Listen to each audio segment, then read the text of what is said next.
let's talk about it. All right, so we asking, do you tip your DoorDash or delivery driver? And how much are you tipping them? We also asking, do you think you should be given a second chance, regardless of the bad deed that you commit?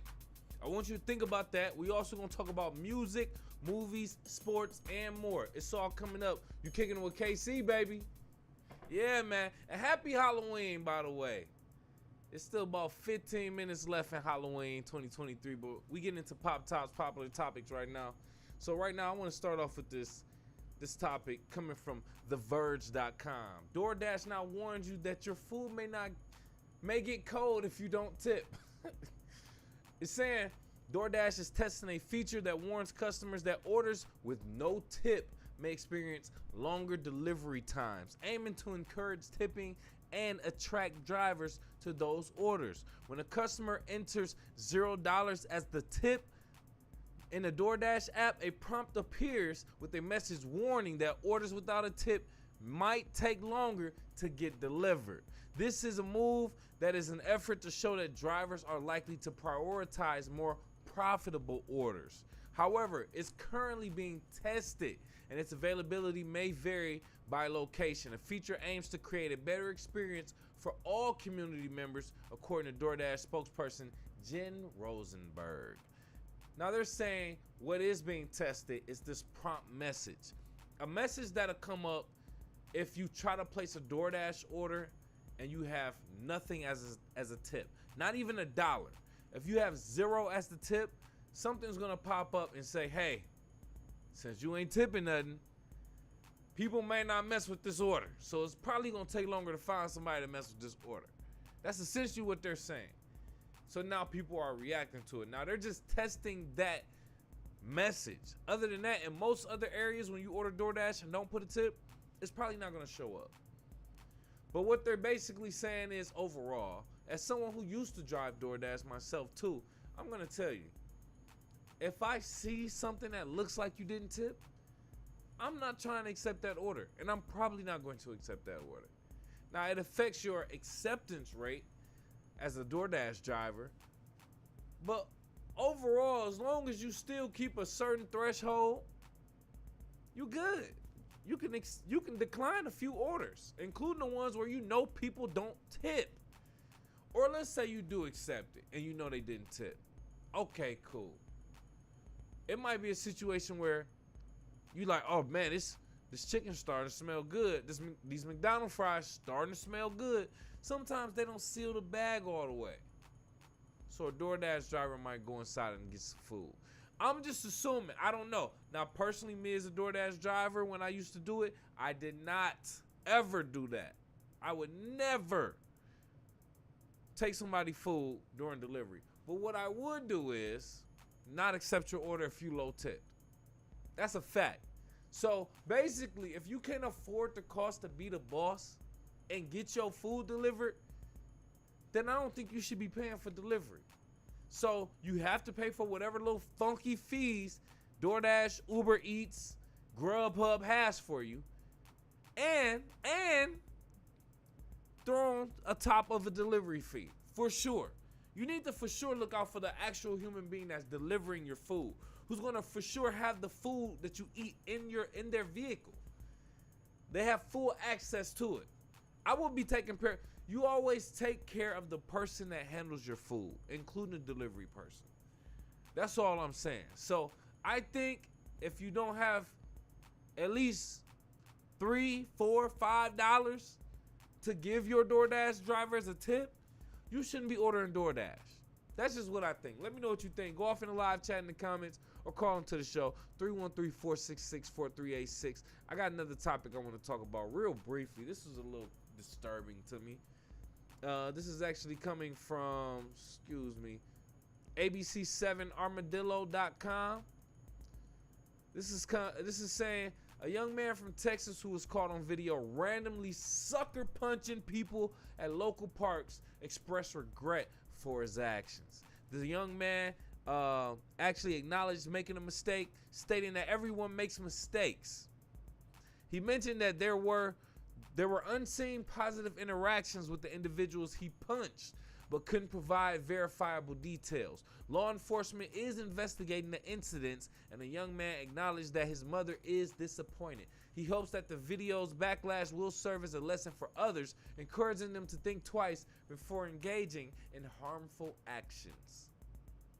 It's exactly what it sounds like. What kind of young man do you think was doing this in Texas? A young black man out here trying to go viral. Somebody recording it, or I think it was caught on somebody else's camera, whatever. It looks like somebody standing there recording it. And he was doing it for TikTok. Literally walks up to somebody from behind, wham, hits him from the side. You know what I'm saying? It's like, yo, bro, that's the weakest thing to do ever. Hit somebody from the blind side. When they not paying attention, hitting them from the back, pause. But what I want to say is, police are investigating, and there's no telling what could happen to this young man. He may face charges. We'll see.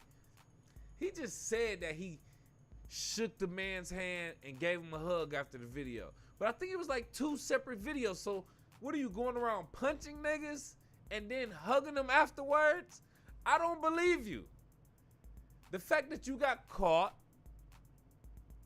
that the news did an interview with you, pulled up, did an interview with you, I think there should be something happening. Now, what should happen? I don't know. I don't want to necessarily say jail time, maybe some community service. Or you can place a fine on the parents and have them tighten up on you. Now, you would think this would be a boy without a father. Maybe somebody just run the streets. That's not the case. His mother and his father is in his life. You see what I'm saying? So this could happen in a 2-parent household also. Makes me wonder myself as a parent. So I think what should happen is he should either serve community service or the parents serve a fine. Now, I'm going to be honest. You walk up and sucker punch me and try to put it on the internet, it's going to live forever. They even showed it on the news. Come on, man. You embarrassing me like that forever? Bro, something got to happen to you. I want to at least get my lick back. At the least. You see what I'm saying? I don't agree. I don't agree. As a victim, I wouldn't agree with you getting a slap on the wrist or you being able to go on the news and apologize and say that you feel bad and everybody makes mistakes. That ain't no mistake, bro. You walking up and swinging on somebody and asking somebody to record it, you had umpteen levels of accountability, bro. That's not a mistake. You're young. I would say, yeah, I'm young. I do stupid stuff. I would take that over. It was a mistake. Mistake? Nah. So, as much as I hate to wish jail time, you might need to do about 30 days in a juvenile hall or something like that. You see what I'm saying? I would say that, or community service for a lot of hours. Something that's gonna last him a couple months, that he thinks about it for real. Or give his parents a fine. His parents should have to double down on whatever they're doing to their child too. That's just what I think. Let me know what you think. Go off in the live chat in the comments or call into the show. 313-466-4386. Let's switch it up, man. Want to talk about music now in the audio audit on this Halloween 10/31/23. All right, so I listened to this project from Money Man called Croptober on YouTube Music. No endorsement, by the way. Shout out to YouTube. 18 tracks, 43 minutes. Now, I don't know if you heard of Money Man. He had a song out a couple years ago with Moneybagg Yo, too, if I'm not mistaken. So you can get a lot of these artists confused with their names being the same. Nonetheless, on this project specifically, Croptober, it was pretty decent. 18 tracks, 43 minutes. It was within my 30 to 45 minute range that I like. So it was a few songs that stood out to me out of 18. Alpha Boy, Botox, Make Up Your Mind, Gandhi, Go Get the Money, Larry Bird, Confused, and Amazing. That's 8 tracks out of 18.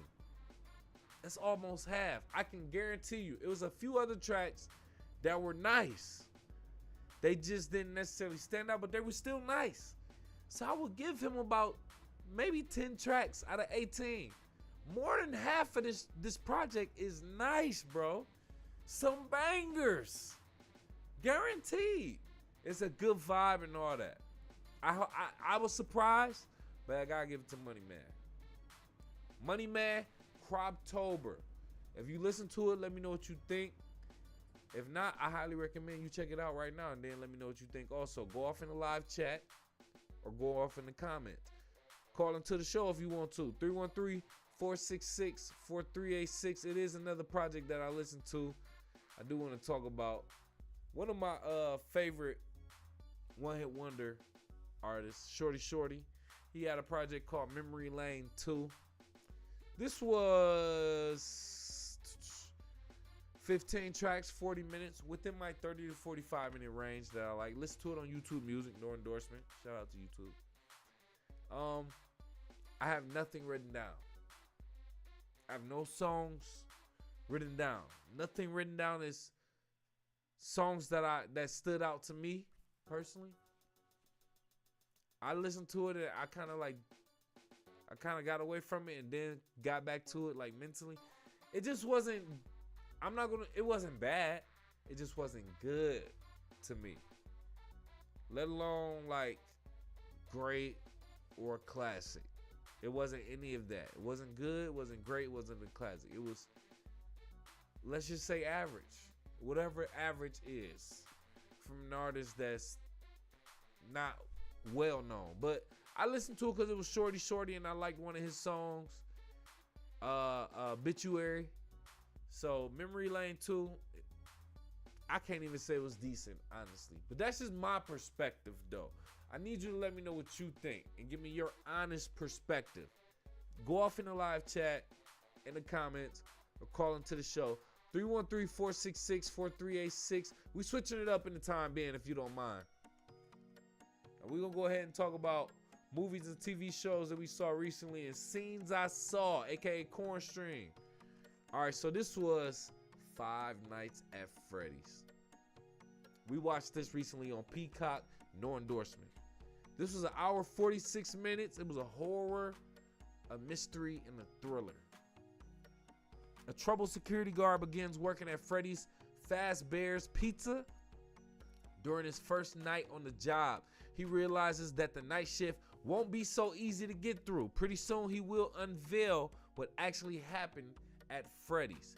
It was more of a sense like, I feel like a mixture of Nightmare on Elm Street with, I don't know, Chucky and Megan in a way.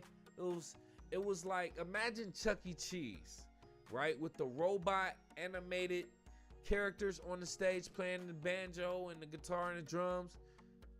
As scary as they look, at least to me when I was a kid, like imagine those being killer robots. Yo, that was the scene, and all I want to say is it's rated PG-13 first and foremost. So it's not a real horror. It's just like entertainment family horror. There's no real killing in it. Just like gore, blood, that type of stuff. I feel like this had the potential to be very great. Like a classical horror film. Like if the characters were like really killing people, like from the kids to the adults to like, I even hate to say it. God, I hate to say that. But if it was killing everybody, getting everybody up out of there, I should say, I'd be like, yo, this is great. Like, if it was doing that, because those are some scary characters. You really take images and things that people would think are scary, or the popular, like the consensus finds scary, and you just literally turn that into a movie and have it slaughter everybody. Or take a scary situation and then have that happen and put that in a movie. But this Five Nights at Freddy's, it was decent for a family movie, probably with some kids involved. Watching it, I will recommend it. Five Nights at Freddy's on Peacock, no endorsement. Go off in the live chat in the comments if you did watch it yourself. I would love to know what you thought. Call into the show 313-466-4386. It is one more movie that I did watch, and I do want to talk about real quick if you don't mind. Hold on with me. It's called Paying Hustlers on Netflix. No endorsement. This was actually 2 hours, 4 minutes. Long as hell. It was a crime drama. A crimer. Whatever. So it was starring Emily Blunt and Chris Evans, whoever they are. Some white actors that I don't necessarily know about. I think Chris Evans was, I want to say Superman. He was Captain America. I think that's who that was. Anyway, after losing her job, Liza dreams of a better life for herself and her daughter and takes a job out of desperation. She begins working for a bankrupt pharmaceutical company, then skyrockets with sales, and into the high life she goes, putting her in the middle of a dangerous racketeering scheme and federal criminal conspiracy. It goes there. It takes place in Florida of 2011 and just talks about a pharmaceutical company who basically just did marketing and sales to doctors, these medical professionals that we as consumers trust, and basically went to them and sold them the idea of prescribing a certain drug that they have to their clients.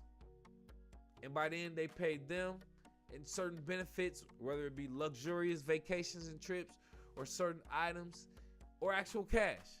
And then they benefit also from actually getting this script written from certain doctors.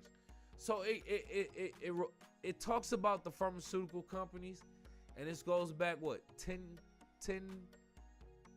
12 years ago, 13 years ago at this point.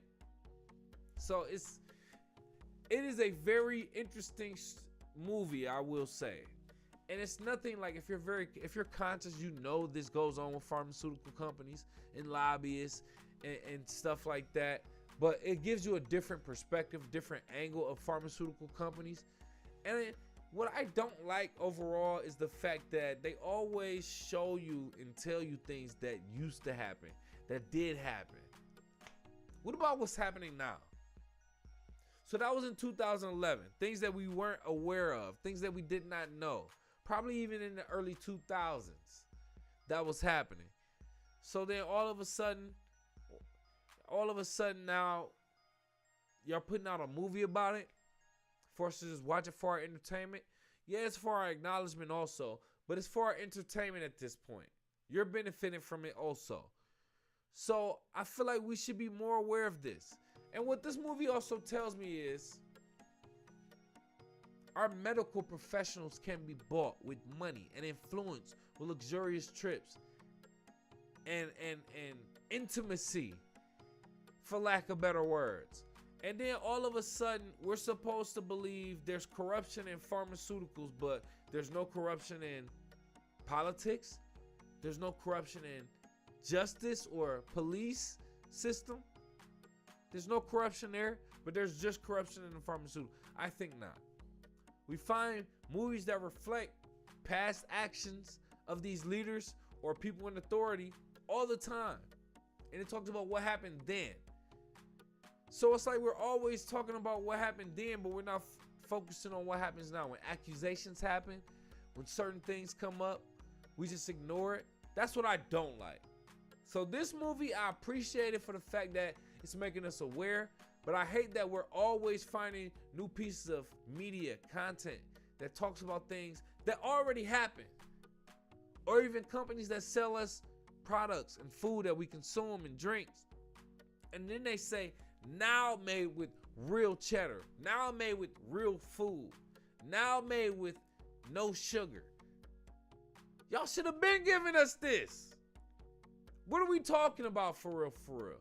So this movie, Paying Hustlers, matter of fact, highly recommend you watch it on Netflix, no endorsement. But it makes you more aware of the things that, or at least me personally, that it's a lot of corruption going on everywhere. And money influences everybody. And intimacy influences everybody. People of authority, position, influence, all the time. So you have to be careful as to who you watch, who you trust. Because if they put money over everything, which we all are for the most part, we all have a price tag, even myself, then you got to be careful of them. But that's just what I think. Let me know what you think. Go off in the live chat in the comments. Call into the show. 313-466-4386. That's it as far as movies and all that. Let's keep it moving. And let's talk about sports, baby. Hi. From the stands of a sports fan, my man, Pots and Pans. Let's do this. NBA, talking about right now, a couple games that happened today specifically. Cavs lose to the Knicks, 91-109. They were in Cleveland, by the way. Very average, boring game, if I must be honest myself. There's no superstars in any of those lineups. If you want to call Donovan Mitchell a superstar, cool. Jalen Brunson, no. Julius Randle, no. Like, RJ Barrett, no. Like, nobody. Like, even, what's the Garland, the guy from Cleveland? I forgot his name. Who can ball? He didn't even play today. So it's really just Donovan Mitchell and everybody else. Tristan Thompson and a bunch of other people from Cleveland. But they took the L. It was so boring. There was even a point in 3 minutes, or the third quarter, I should say, where both teams went at least 3 minutes without scoring a single basket. This is outside of maybe a free throw. But it was just back and forth of no baskets between either teams for at least 3 minutes. The Cavs actually went 5+ minutes, probably about 6 minutes without scoring a basket in the third quarter. They were stuck at like 59 points. So this was a very non-entertaining game, if you ask me, but it was still a professional game. So I watched it, happy that the NBA season is in effect. Give me a second, because the Spurs and the Suns were playing as of like currently, right now. Last I checked, they are in the fourth quarter right now. The Suns lead 98-91. Now the Suns were beating them by like 20 at the halftime. 17 or something like that by the third quarter. Now the Spurs didn't seem to caught up. 91-98. Now I wanted to give it to the Spurs and say they're going to get the job done. I'm going to say that the Spurs are going to win. That would be my prediction. But just to give some stats as of right now in the fourth quarter, as far as the Spurs, the only person I really want to focus on is Wembanyama. 12 points as of right now, 6 rebounds, 14, it just updated. 14 points, 7 rebounds, no assists. 4 blocks. He's 4 for 10 from the field. 2 for 6 from the three-point line. And 4 from 4 from 3 free throws. So pretty nice. Pretty nice. Pretty decent. Now, I don't want to put too much on him, pause, as of right now. He's a rookie. He's a number 1 draft pick. He's from overseas. He's very skinny and fragile as of right now. He's just getting into the league. We're only 3-4 games in. I get it. Cool. Let's not expect too much of him. Everybody started off skinny and frail for the most part in the NBA. Then they end up bulking up and learning the game. And learning their game. And everybody else's game. So, I see that we can expect a lot from him. If he can remain healthy. No injuries. Because that's a possibility too. Other than that, Victor Wembanyama, I see him being nice in another couple years. See him being nice. But right now, they're probably going to take some L's. I think he's going to take some getting used. He's going to have to get used to taking some L's in San Antonio, I will say. So working with Pop, seeing what they do this year, they may be able to make some trades in the future, in the next couple years. Maybe some people get on the Victor Wembanyama train and feel like they want to be under Greg Popovich's leadership as well as being a teammate to Wembanyama. They could be a threat in the West eventually in the upcoming years. As of right now, I don't see it. I don't see it at all. Rookie of the year, maybe, but I got to see how everybody else performing, including Scoop. And I haven't necessarily been paying attention to him in the Portland Trail Blazers. But that's it I want to say in regards to the Suns and the Spurs and the Knicks and the Cavs. That's all who's playing right now. We're going to keep you updated on that Suns and Spurs game before the end of the night. But I do want to talk about a major trade that did happen. James Harden traded to the Clippers from the 76ers. He got his wish. He got his wish. The Clippers receive James Harden and PJ Tucker. 76ers receive Nicholas Batum, Marcus Morris, Robert Covington, KJ Martin, and a couple draft picks. So, a lot of people would say on the surface the Clippers won that trade. We don't know. They gave up, 4 people and some draft picks. Ain't no telling what that unit could look like, even though as of right now it's looking like 76ers. I mean, yeah, they got an MVP in Joel Embiid, but they won't do too much in the East. Not going against Giannis and Damian Lillard. Not going against Jason Tatum, Jaylen Brown, and I forgot they got Drew Holiday up out of there. And whoever else they got over there as of right now. Porzingis. Not up against Miami. They got a few hurdles they got to get over in the East. So I don't see them really doing it in the 76ers. But Clippers, they're going to be interesting. As of right now, they have Russell Westbrook, James Harden, Paul George, and Kawhi Leonard. I don't even know who their big man is. But that's their 4. Now, do one of them need to come off the bench? I feel like they have the same problem the Golden State Warriors have. You got too many guards. Now, it's arguable that Kawhi Leonard could be a forward. That's true. He can play the 3. Even play the 4. I see him stretching and playing a 4. Maybe he did play the 4. All right, cool. Paul George, he could play the 2 to 3. The 2 to 3. For sure. But then you got James Harden and Russell Westbrook. They play the 1 and 2. Okay, cool. I still think y'all have too short of a lineup to go against the big dogs. To go against people who really have dogs. Even in the West, even against the Spurs. Let Victor Wembanyama pick it up a little bit more. Momentally. Pick up momentum exponentially as the season goes on. A lot of people going to be in trouble in the West.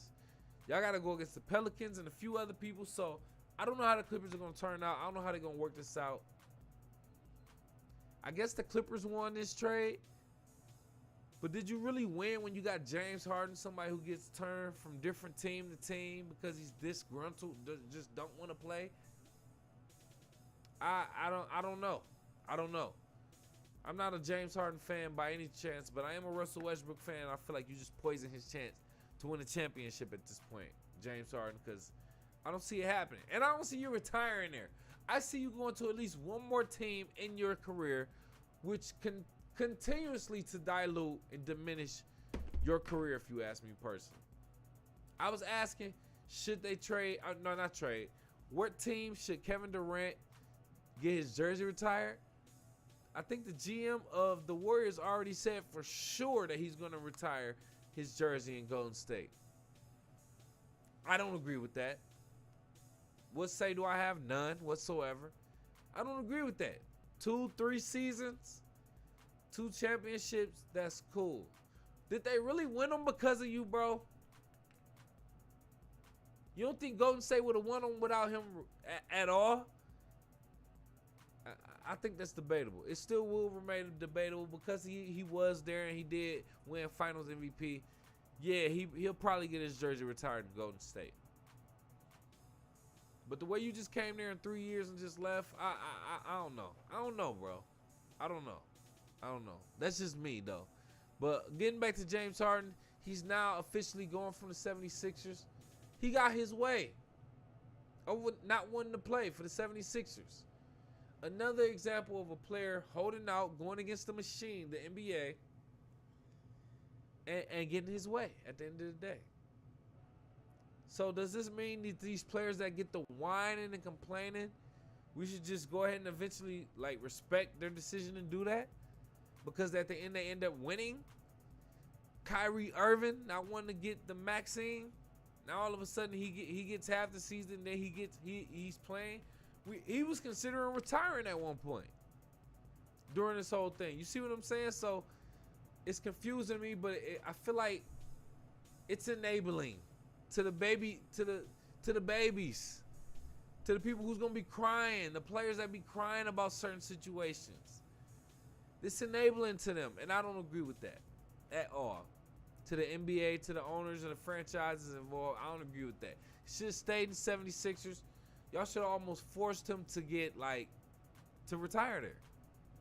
But that's just me personally. Let me know what you think. Go off in the live chat in the comments. Call into the show. 313-466-4386. Last topic in the NBA real quick. This is going to be real quick. The NBA inaugural in-season tournament begins this Friday, November 3rd. What are we expecting? I did want to sit here and explain the whole format and how it's going to work. You can read up on there or see the brackets. I don't want to do all that. Point is, I know at a certain point, if not the whole tournament, it's single game elimination. You lose, you out. And I love that format. I love that format. I feel like they should adopt that for the actual playoffs. It's going to make it a lot more interesting. Include way more teams, if not the entire NBA, and maybe place them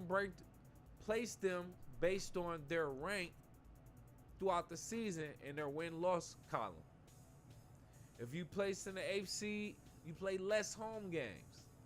The minimum amount of home games, if not any at all. You got to play all your games on the road. Or make it a disadvantage for the first seed. They don't play any, and give the advantage to the last seed, quote unquote, and see if they perform better. I would love to see stuff like that. And a single game elimination tournament. I would love to see stuff like that. Or maybe just neutral courts. Anyway, point is, the NBA in-season tournament. How do we feel about this? We don't give a damn about the NBA in-season tournament. We don't give a damn. This coming from the stands of a sports fan. We don't care. If the Pistons win the in-season tournament championship cup, I'm going to say, get that shit out of here. Nigga, we want the championship, bro. We want the championship. Anybody can win this tournament. Respectfully. Is it going to give us insight into who could possibly win the actual championship? Maybe. That's going to take a couple years for us to actually figure out. But do I want to watch this in-season tournament for a couple years? Hell no. Not unless y'all come out and say this is a test to see what the playoffs could potentially look like. I'll be like, all right, let's go. I'm all for it. Other than that, I don't like the NBA in-season tournament. The words I really want to say about it, I can't say on the air. But other than that, it is coming up. It is this Friday, and we will do a show on it after it begins. But let me know what you think about it. What are your predictions for the NBA in-season tournament as of right now? Go off in the live chat in the comments. Call into the show, 313-466-4386. We switching it up, and we got to talk about football and the NFL real quick, if you don't mind. Do want to talk about football. Week 8 officially wrapped up with my Lions and the Raiders and Monday Night Football. Before we get into that, I do want to say that Kirk Cousins is officially out for the season. Torn Achilles. Another old-ass quarterback trying to still play football. And now out for the remainder of the season. Now, he made it a little bit sooner than Aaron Rodgers in the season. Aaron Rodgers out for the first play of the season. He at least made it for about halfway through the season. But, yeah, Kirk Cousins, Aaron Rodgers, Tom Brady, I don't even want to say luck. You had a very great career. Very exceptional career. You're an outlier, sir. Other than that, the average quarterback, don't try to be in your 40s and play with these young boys. It ain't for you. Mentally, yeah. Physically, nah. Your body ain't built for this. For real, for real. But Kirk Cousins get well soon. Other than that, my Lions, speaking of Lions, and the Raiders, they ended week 8 with the win, 26-14. The Lions threw, they kicked 3 field goals early. Then they eventually got a touchdown. Jared Goff, he threw for a pick 6 in the third quarter. Made me very, very mad. The Lions lost the ball on the goal line. And the ruling on the field was that the Lions lost the ball. The ref reviewed it. And I don't see how they overturned it because the runner was in a pile of people. You could barely, the cameras. As many cameras as there are on the field, nobody caught that. But because the ruling on the field was a fumble, and they couldn't overturn on the video, they kept it a fumble. That irritated me a lot. Also, lets me know that the referees are still a major factor, in our games. But anyway, either the Raiders O-line is super trash, or the Lions D-line is immaculate. Pause. But Garoppolo was sacked like 4-5 times, bro, if not more. Like, it looked very, very bad, but it looked good on our end because I'm one pride, baby. So it is what it is. In the fourth quarter, though, 5 minutes left, the Lions ran in a touchdown, but called back. It was called back for holding. They dropped a wide open pass in the red zone on third down, and they led to a missed field goal from 30 yards. So a very up and down emotional game from the Lions. I just wanted to point all that out because, yeah, the Lions won, but there's still a lot of mistakes that we made. We have to clean this up if we really want to be competitive. Now, the Lions officially going to a bye week in week 9. So as a Lions fan, with a win and a record of 6-2, I'm happy. I have no complaints. Other than that, I think we gotta work on some things. We have to work on some things. Our schedule for the rest of the season, talking about the Lions, relatively nice, relatively easy, I should say. I think we should end up with a maximum of about 4 losses. I wouldn't be surprised if we got 5 losses, but I see maybe 2 more losses throughout the season. And just to give some context as to the rest of the season, week 9 we got a bye. Week 10 we play the Chargers. Week 11 we play the Bears. 12 the Packers. 13 the Saints. 14 the Bears. 15 the Broncos. 16 the Vikings. 17 the Cowboys. And then 18 the Vikings again. Vikings don't have their main quarterback, Kirk Cousins. Theoretically, those should be wins. The Broncos have been doing horrible, even though they got a win against Kansas City. I feel like that should also be a win. Chicago Bears. Not only are they horrible, but they are out their star quarterback, Justin Fields. Even if he come back, I feel like both of those games against the Bears should be a win. And Green Bay Packers, Jordan Love. We already stumped on them boys. So I think like that one should also, in theory, be a win. Chargers, I don't know about. I have no idea. Cowboys, I don't know about. So I feel like those could be 2 legit losses. Just like I feel like the Ravens would be a legit loss, and it was. A legit loss. Not like the loss to the to the Seahawks, which I feel like was not a legit loss. We should have won that game. So anyway, and what are we doing? 18 weeks now. 18 weeks, 17 games. I see us going 13-4. Maybe 12-5. Worst case scenario, we just slip up on some Lions stuff. But 13-4 is my prediction for the end of the Lions. Let me know what you think. Go off in the live chat in the comments. Call into the show, 313-466-4386. Before we move forward, a couple other things in regards to football with the Lions specifically. I do want to talk about something that the announcer said that annoys me. They say the Lions are 14-4 in their last 18 games. This included last season. Who the hell needed to know that, bro?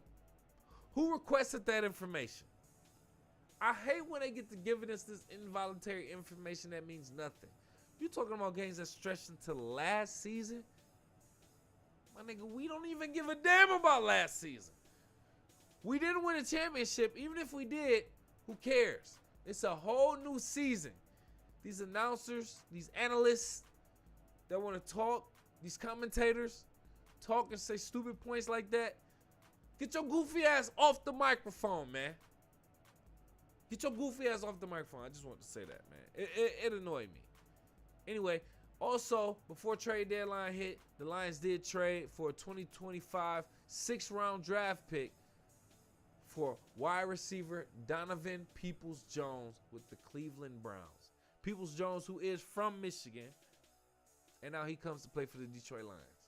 We getting a couple Michigan natives, Detroit natives to actually come back to Detroit and play for the Lions, play for Detroit, and we're already doing good. I think this is making for a great culture. We can start with a great foundation, especially if the players that we get that are from Detroit or from Michigan to play for us, and they're good, that should encourage other players to want to play for us too. Because we're just going to make the team look good. So I feel like this is going to be a great addition. We've been asking for this for a while. And I hope we can, even if we don't do anything, if we don't go to the Super Bowl this year, I'm thinking next year we should do the Super Bowl. That's just a Lions fan right there. That's just what I think. Let me know what you think. Go off in the live chat in the comments.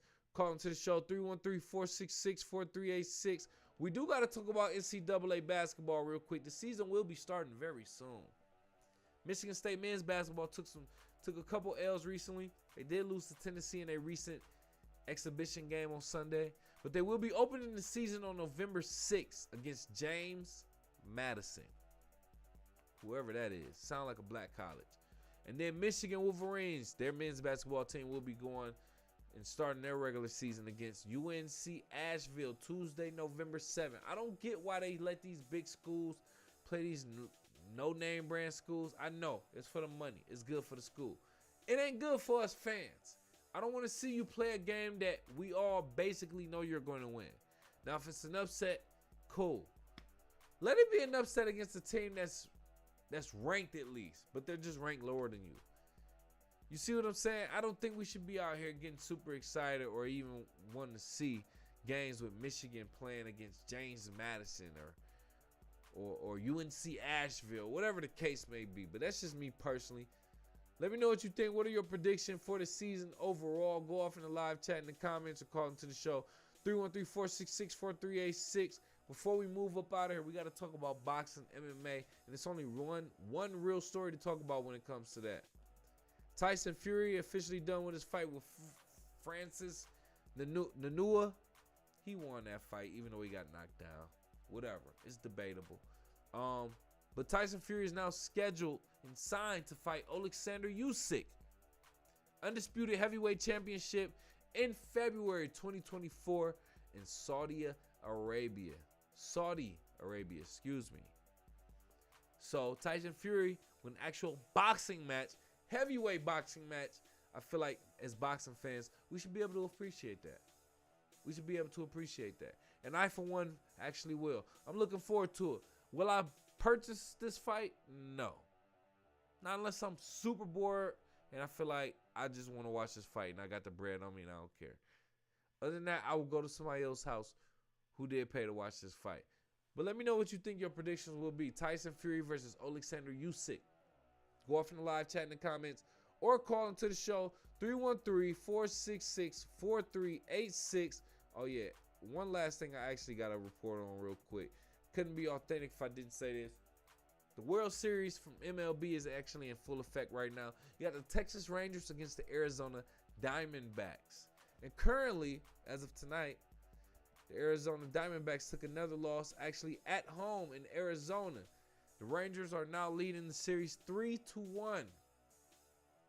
One more win away from a World Series championship, the Texas Rangers are. I have no dog in this fight whatsoever. Just want to see good battles. And as of right now, Texas has the upper hand. So, you know, hey, shout out to the winners. Shout out to Texas. Getting that win. Texas is where baseball at is apparently. And football. And basketball in a way. But anyway, let me know what you think.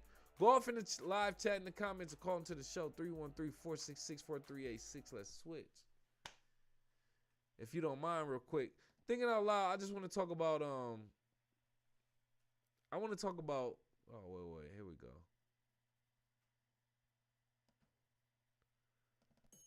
Can I get this back? Thinking out loud. I want to talk about cars that I see who have these very creative license plates, but not such a creative car. And by creative, I mean a great car, or a good car, or a luxury car. Man, I saw this license plate the other day. It was like, too fast to you. I'm like, damn. You look at the license plates all ripped. You like, oh, we gotta have like a Corvette. Clearly, you're looking at the license plate, so you know what kind of car it is. The make and model is usually right there. This is a Nissan, whatever, the Maxima. This, I forgot what the car was, but it wasn't nothing fast. It wasn't nothing fast. I'm like, y'all wasting these good ass, creative ass license plates on these raggedy ass cars. I hate that. You know you only get so many of those per state. And you have to waste this on that raggedy ass car. I don't agree with that whatsoever. That's just me thinking out loud. Let me know what you think. Go off in the live chat in the comments. Call into the show, 313-466-4386. We about to get up out of here. Before we do that, do me a favor. Kick it with KCMC on all social media at KIWKCMC on Facebook, Twitter, Instagram, Snapchat, TikTok, all that. KIWKCMC. That's just Kick It with KCMC, just the abbreviations. Show some love to my sponsor too, Team Elite. They on Facebook, Twitter, Instagram, also at Team Elite 313. That's at TEAMELITE 313 on Facebook, Twitter, Instagram. And check out their premium urban-based athleisure wear on their website. That's t-shirts, sweatshirts, hoodies, tech fleece, jogger sets, varsity sets, and more. It's only on their website, teamelite313.com. Ask your mom and use code KIWKCMC for that discount, baby. Appreciate you for kicking with KC on this Halloween. Well, we 30 minutes past Halloween, so it's all over with that. Appreciate you for kicking with me. If you got this far in the video, hit that like button. Appreciate you. Thank you. Make sure y'all subscribe. Hit the alert so you know when we going live. We might pop up on you at any time. We trying to stay with the Sunday, Tuesday, Thursday schedule. Other than that, tell a friend to tell a friend. Share the video. Make sure you scream out singles, Juice, Hands and Knees with Techmatic. Got the link in my description with all the articles that we talked about and my 2 singles, man. Check it out. Follow KC. We out of here.